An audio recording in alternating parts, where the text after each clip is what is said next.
This story was first published in 1894 as The Dream of an Hour before being republished under this title in 1895. We encourage students and teachers to use our The Story of an Hour study guide and feminist literature study guide. Knowing that Mrs. Mallard was afflicted with a heart trouble, great care was taken to break to her as gently as possible the news of her husband's death. It was her sister Josephine who told her in broken sentences, veiled hints that revealed in half-concealing. Her husband's friend Richards was there too, near her. It was he who had been in the newspaper office when intelligence of the railroad disaster was received, with Brentley Mallard's name leading the list of killed. He had only taken the time to assure himself of its truth by a second telegram, and had hastened to forestall any less careful, less tender friend in bearing the sad message. She did not hear the story as many women have heard the same, with a paralyzed inability to accept its significance. She wept at once, with sudden wild abandonment, in her sister's arms. When the storm of grief had spent itself, she went away to her room alone. She would have no one follow her. There stood, facing the open window, a comfortable, roomy armchair. Into this she sank, pressed down by a physical exhaustion that haunted her body and seemed to reach into her soul. She could see in the open square before her house the tops of trees that were all quiver with the new spring life. The delicious breath of rain was in the air. In the street below, a peddler was crying his wares. The notes of a distant song, which someone was singing, reached her faintly, and countless sparrows were twittering in the eaves. There were patches of blue sky showing here and there through the clouds that had met and piled one above the other in the west facing her window. She sat with her head thrown back upon the cushion of the chair, quite motionless, except when a sob came up into her throat and shook her, as a child who has cried itself to sleep continues to sob in its dreams. She was young, with a fair, calm face, whose lines bespoke repression and even a certain strength. But now there was a dull stare in her eyes, whose gaze was fixed away off yonder on one of those patches of blue sky. It was not a glance of reflection, but rather indicated a sustention of intelligent thought. There was something coming to her, and she was waiting for it, fearfully. What was it?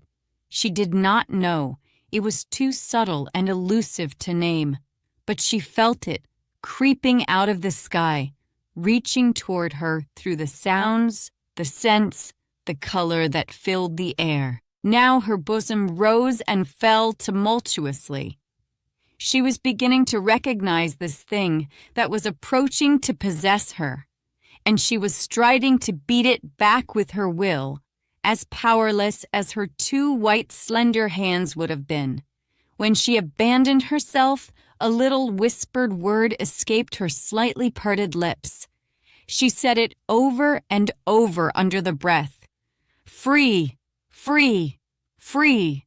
The vacant stare and the look of terror that had followed it went from her eyes. They stayed keen and bright.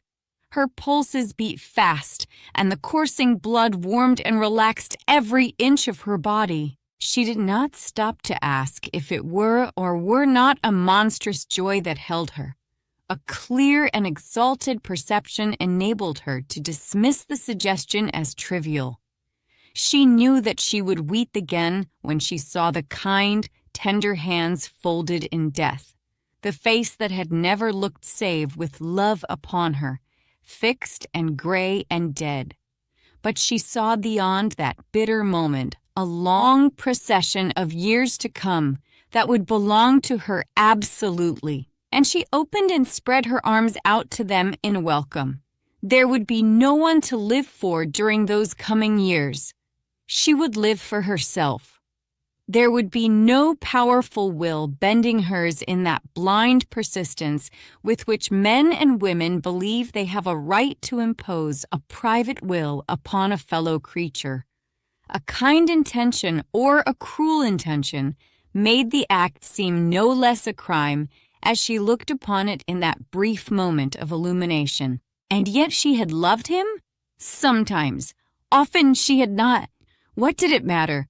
What could love, the unsolved mystery, count for in the face of this possession of self-assertion, which she suddenly recognized as the strongest impulse of her being? Free, body and soul free, she kept whispering. Josephine was kneeling before the closed door with her lips to the keyhole, imploring for admission. Louise, open the door. I beg, open the door. You'll make yourself ill. What are you doing, Louise? For heaven's sake, open the door. Go away. I am not making myself ill. No, she was drinking in a very elixir of life through that open window. Her fancy was running riot along those days ahead of her. Spring days and summer days and all sorts of days that would be her own. She breathed the quick prayer that life might be long. It was only yesterday she had thought with a shudder that life might be long. She arose at length and opened the door to her sister's importunities. There was a feverish triumph in her eyes, and she carried herself unwittingly like a goddess of victory. She clasped her sister's waist, and together they descended the stairs. Richard stood waiting for them at the bottom. Someone was opening the front door with a latchkey. It was Brentley Mallard who entered, a little travel-stained, composedly carrying his gripsack and umbrella. He had been far from the scene of the accident, and did not even know there had been one. He stood amazed at Josephine's piercing cry, at Richard's quick motion to screen him from the view of his wife. When the doctors came, they said she had died of heart disease, of the joy that kills. Earlier, I pointed out that this story was first published in 1894 as The Dream of an Hour before being republished in 1895 as The Story of an Hour. Having read the story, why do you suppose Kate Chopin chose to change that one word? Given societal norms and expectations about women and marriage in 1895, do you see how simply changing a single word in the title may have been an answer to the controversy and criticism that the story received at that time?